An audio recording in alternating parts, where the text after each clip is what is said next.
Salve, salve, meus amigos. Execução Fiscal em Curso, na continuação do nosso curso de técnicas avançadas, técnicas altamente resolutivas das situações das execuções fiscais, e aqui um apanhado da sistemática mais geral das cobranças tributárias.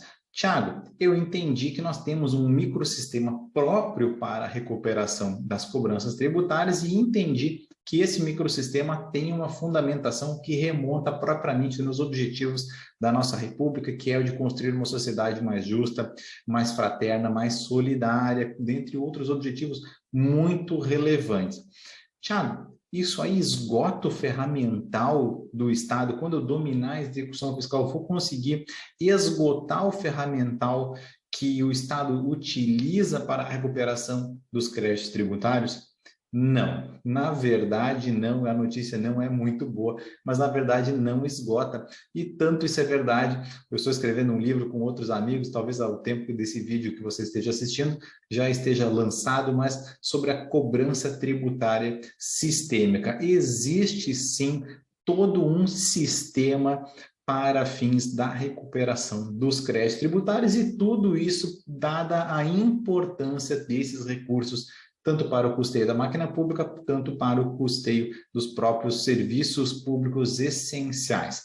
Bom, então nós temos um sistema, a execução fiscal é um dos pilares deste sistema, e ele pode ser descrito com uma figura, como imaginem círculos concêntricos, vários círculos. Quem é do tempo da LP, como eu, vai lembrar que existia aquele rótulo, né, no LP, e várias faixas de música do centro para a borda, e a primeira música é aquela da borda. Então, a primeira música a ser tocada pelo ferramental, o sistema público destinado à recuperação dos créditos tributários, seguramente é o das certidões de débito.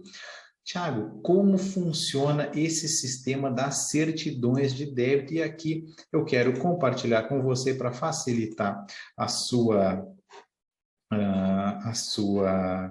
visualização. Eu vou dividir com você a tela aqui do CTN, e que aqui está. E nós veremos aqui que dentre o capítulo aqui da administração tributária, nós temos a dívida ativa, nós temos o das certidões de dívida ativa. Aqui, portanto, no artigo 205 do CTN, existe uma base legal, existe uma fundamentação legal para a exigência de certidões de débito. Funciona basicamente a seguinte: quando o devedor tributário já tem um crédito tributário devidamente constituído, definitivamente constituído, e não, claro, não houver uma situação que impeça a cobrança desse débito, este contribuinte receberá uma certidão positiva de débitos. E aqui o CTN traz a fundamentação que diz que a lei pode exigir que a prova de quitação de determinado tributo seja feita por uma certidão negativa, expedida à vista de requerimento do interessado, e que contenha todas as informações necessárias à identificação da pessoa do contribuinte, seu domicílio fiscal, ramo de negócio, atividade e o período. Bom, e depois nós temos um prazo para a expedição. Essa certidão negativa, quando ela é negativa, muitas vezes é expedida de forma eletrônica, basta acessar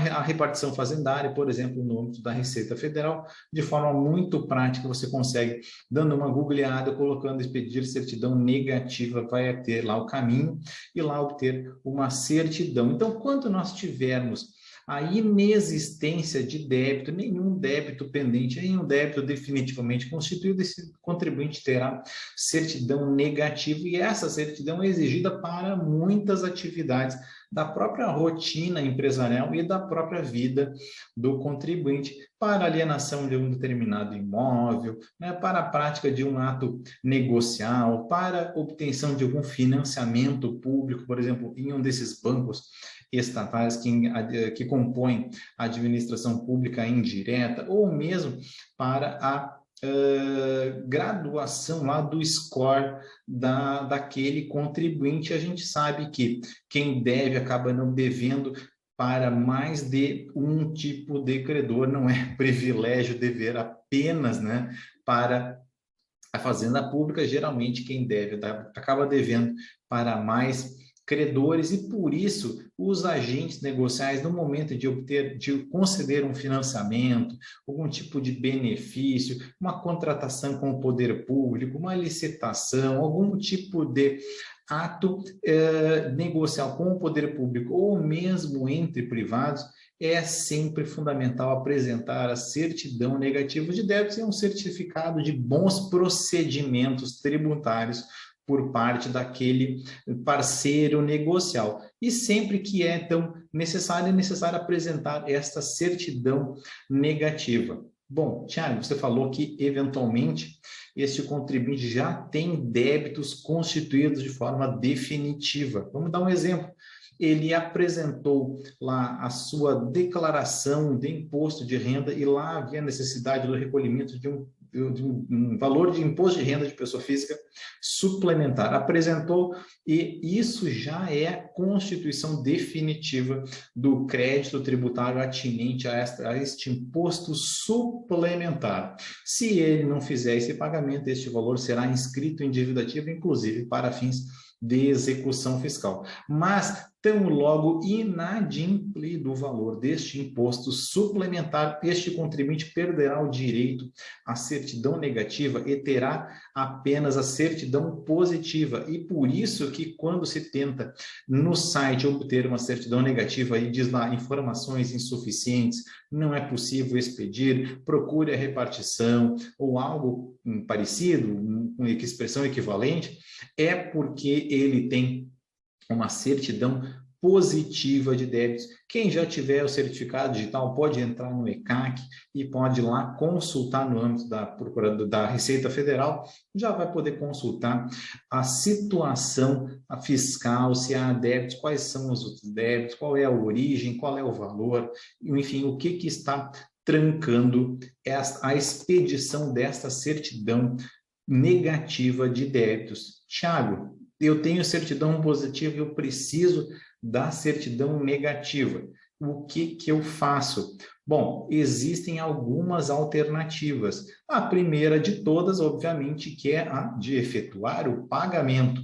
Efetuando o pagamento, não há mais débito e, por isso, será expedida uma certidão negativa tão logo absorvido, né, imputado aquele valor em pagamento daquele determinado débito tributário que está impedindo a certificação dos bons procedimentos, a certificação da inexistência de débito tributário, e isso reforça o próprio conceito da certidão tributária enquanto ferramental adicional para a recuperação dos créditos tributários. Lembra quando eu me reportei aqueles bolachões, um LP de música, né, que tem várias faixas até chegar no centro, que é o final, onde está lá o rótulo? A certidão negativa é uma das faixas introdutórias deste trabalho autoral aqui do fisco do nosso Estado brasileiro. Existe, então, a necessidade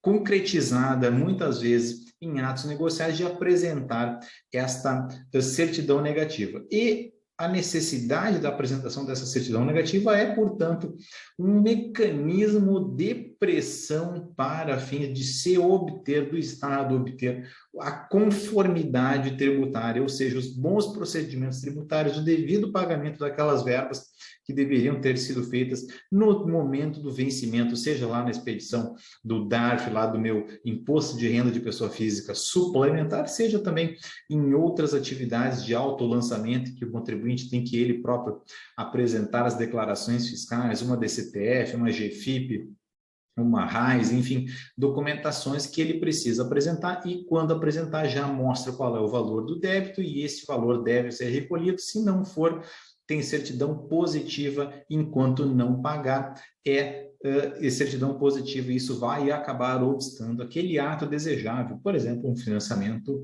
público. Tiago, eu não tenho dinheiro para fazer esse pagamento. Ou, de outro lado, eu acredito que este valor seja indevido. Ou eu quero obter a certidão de regularidade e, independentemente do pagamento, o que eu faço? Quais são os meios que eu posso utilizar? Muito bem, meu querido, nós temos sim algumas alternativas que já foram muito testadas e validadas pela jurisprudência, que é o da expedição de uma certidão positiva de débitos com efeitos de negativa.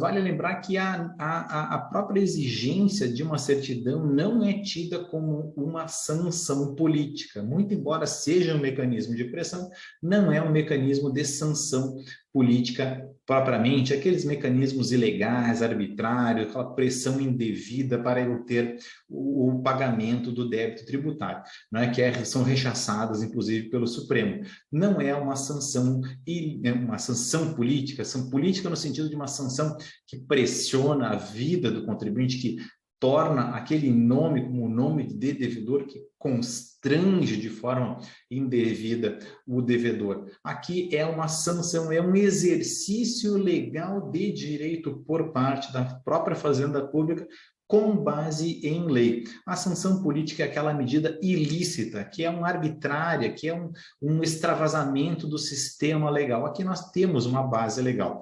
E a própria base legal deixou uma válvula de escape, que é a da certidão de regularidade. Eu chamo de certidão de regularidade tributária, porque é uma certidão positiva de débitos com efeitos de negativo. Portanto, por exemplo, lá, uma transferência de patrimônio, se nós tivermos uma certidão positiva com efeitos de negativo, nós já teremos todos os efeitos da certidão negativa. E essa certidão de regularidade, que vai mostrar que os meus procedimentos estão corretos, é aquela certidão em que conste a existência de créditos não vencidos, assim previsto lá no artigo 206, acompanhe comigo. Créditos tributários não vencidos, né? Créditos que estão em cobrança com penhora, né?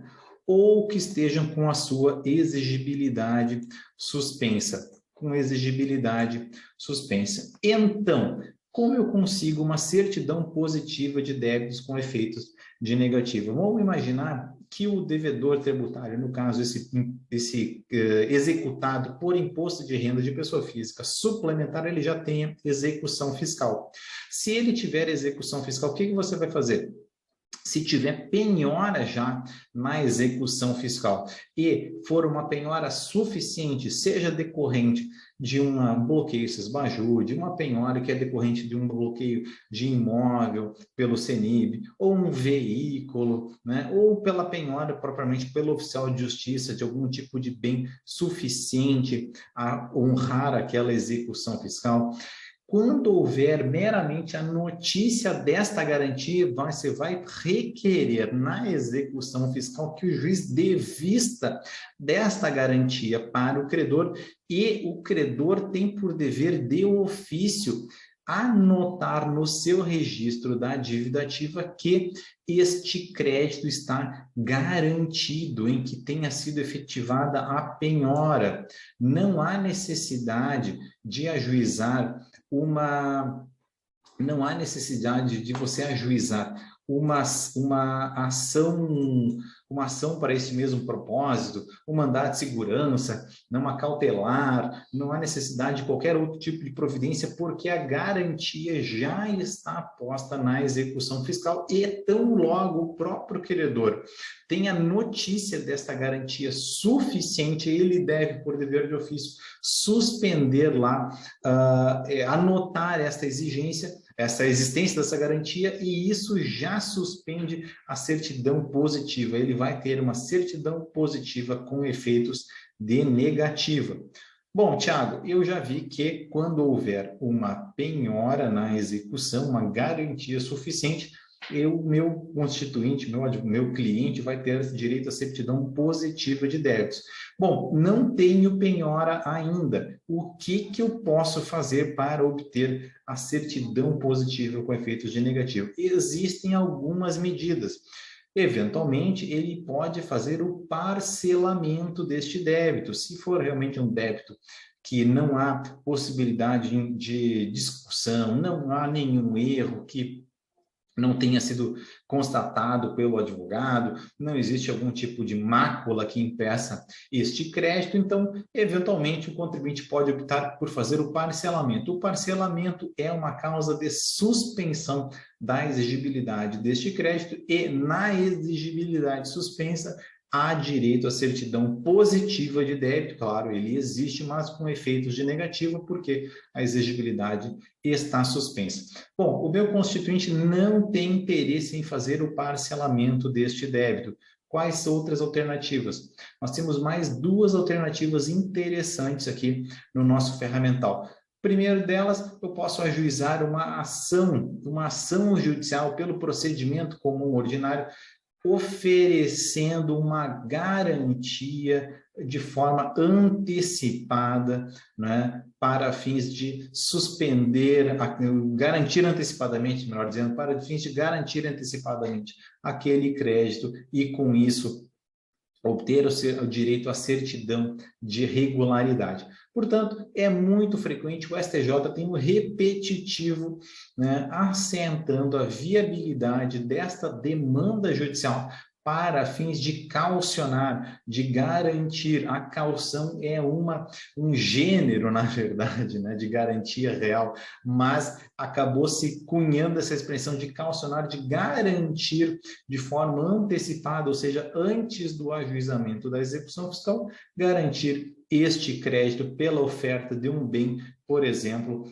um bem lá previsto como um bem preferencial na ordem de preferência, lá no artigo 11 da nossa lei de execuções. Ele vai indicar um valor, ou um crédito, um imóvel, um veículo, né, algum outro tipo de bem, e é importante nós observarmos nesta indicação, quanto mais, vou abrir aqui para vocês a lei 6830, quanto mais vinculada a indicação ao artigo 11 da nossa lei de execuções, vou compartilhar aqui, ó. Quanto melhor for vinculada a indicação aqui ao artigo 11, a penhora vai observar a seguinte ordem: dinheiro, título da dívida pública, pedras e metais preciosos, desconsiderem isso, imóveis, né, aeronaves. Eu tive apenas um caso de penhora de aeronave até hoje, embarcações sim, com mais lanchas, enfim, coisas desse tipo, veículos, né, e por fim direitos e ações. É importante observar, e o contribuinte ele pode indicar, na inexistência de valores suficientes para depósito do valor do crédito exequendo, e vale lembrar que o depósito em dinheiro é causa de suspensão da exigibilidade do crédito tributário, é causa de suspensão da exigibilidade do crédito, e esta causa de suspensão por si só determina a expedição de certidão de regularidade, tá bem? Então, se ele não puder fazer o depósito integral e em dinheiro, ele pode indicar algum outro tipo de bem, por exemplo, um imóvel, por exemplo, um veículo, por exemplo, algum outro título de crédito, algum tipo de valor mobiliário. Eu posso indicar Bitcoin, pode indicar Bitcoin, desde que nós consigamos fazer o registro desta penhora, tá bem? Então, eu consigo fazer o caucionamento, eu consigo fazer a garantia antecipada por decisão judicial. O juiz vai analisar esta indicação de forma antecipada e vai reputar garantido este valor, o crédito exequendo pela indicação daquele bem, vai se lavrar um termo de caução neste processo judicial e com isso o contribuinte terá direito, portanto, à certidão positiva com efeitos de negativa. Tiago, qual é o segundo método? Falou que tinha dois. Qual é o segundo método para caucionar, para obter a garantia antecipada? E aqui nós vamos abrir a portaria número 33 da Procuradoria-Geral da Fazenda Nacional, e a Procuradoria trouxe algumas modalidades de caução administrativa, de providência a ser entabulada diretamente lá na via administrativa. E aqui eu vou compartilhar com você a tela com a portaria número 33, e isso serve de exemplo para outras providências que eventualmente pode ser buscada na via administrativa. Aqui, então, nós temos a possibilidade na portaria número 33 de 2018 da Procuradoria-Geral da Fazenda Nacional, a possibilidade de uma oferta antecipada de garantia em execução fiscal. Uma oferta antecipada, e esta garantia vai se dar em execução fiscal. Então, o que acontece? Notificado do pagamento, né, nessa cobrança administrativa do débito inscrito em dívida ativa, nós falaremos isso em outro momento, o devedor poderá apresentar uma garantia antecipada, né, com depósito em dinheiro. Esse depósito em dinheiro, né, para fins de caução, a gente já viu que é uma causa de suspensão da exigibilidade. Eu posso indicar ou eu posso apresentar um contrato de seguro-garantia, o contrato que está retratado nesta apólice de seguro-garantia, o contrato junto a uma seguradora, uma apólice de seguro-garantia que vai honrar aquele crédito tributário caso ele venha a ser executado e caso eu perca os embargos que vá opor. Ou mesmo uma fiança bancária, uma carta de fiança bancária expedida por um banco. Ao que eu tenho notícia, o seguro-garantia vem sendo mais competitivo em termos de custos, se comparado com a fiança bancária. Tudo isso conforme, isso também está posto na nossa lei de execuções, conforme a regulamentação.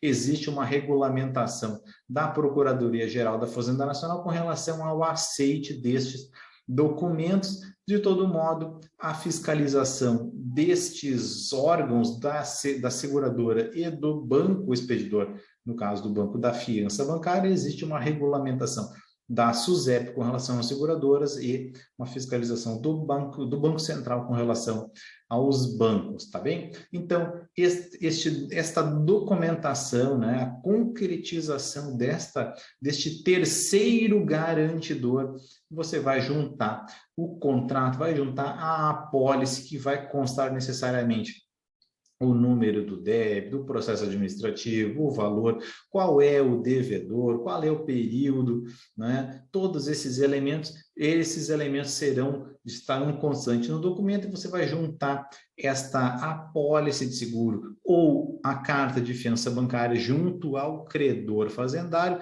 e ele vai suspender a certidão positiva e vai passar a expedir uma certidão positiva com efeitos de negativa.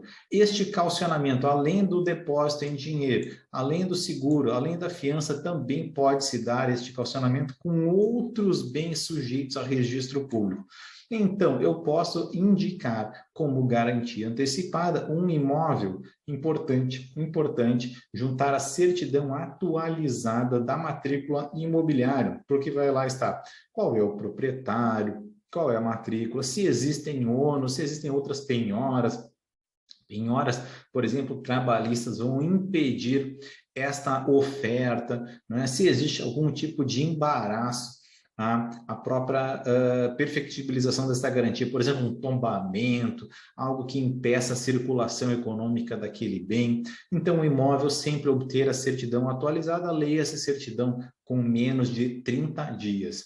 Outros bens sujeitos a registro público, veículos, vou juntar o certificado de licenciamento do ano corrente deste veículo, ou quaisquer outros bens também, aeronaves, embarcações, né, marcas, enfim, outros bens sujeitos a registro público. O normal é imóveis e veículos, até porque nós conseguimos uma avaliação. É importante nesses bens juntar a própria avaliação desses bens. Eventualmente, esse bem foi indicado em uma outra execução e lá tem uma avaliação judicial. Eventualmente, nós temos alguma avaliação fiscal.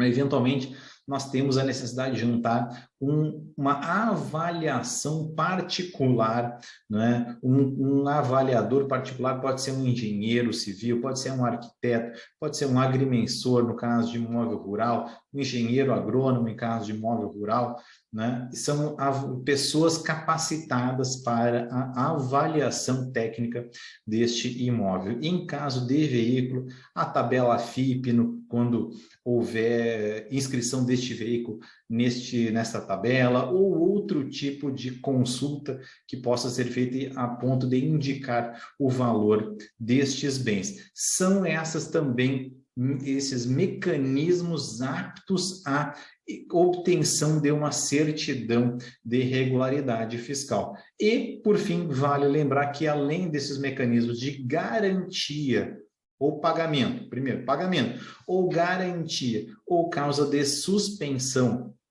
seja por pagamento, seja por depósito, nós ainda podemos eventualmente obter uma suspensão de exigibilidade do crédito tributário mediante ação judicial específica para este fim. Eu posso, por exemplo, apontar que aquele crédito está eivado de uma determinada nulidade por quanto foi maculado pela incidência de PIS e COFINS sobre valores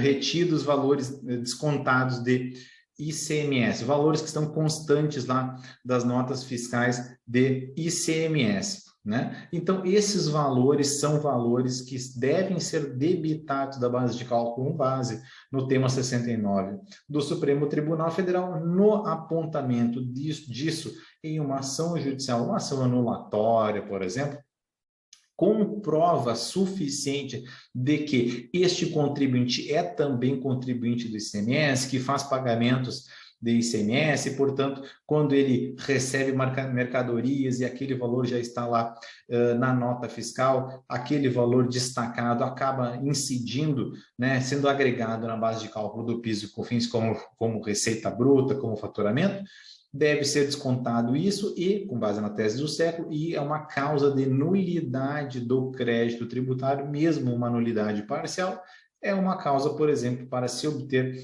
a certidão de regularidade fiscal mediante a suspensão em decisão judicial com base na tutela provisória. O juiz determina em tutela provisória a suspensão da exigibilidade e, consequentemente, vai obter a certidão positiva com efeitos de negativa. Estes são os mecanismos para que o contribuinte obtenha uma certidão de regularidade fiscal e se desvencilhe, né, sem pagamento, quando não for o caso de pagamento, das exigências da certidão, certo? Porque a certidão, sim, é um mecanismo de pressão muito forte sobre os ombros do devedor, muito embora seja um exercício regular de direito. Tá bem? Então, esses são apontamentos com relação à certidão positiva ou certidão negativa, ou certidão positiva com efeitos de negativa enquanto mecanismo de cobrança tributária, tá bom? Seguimos.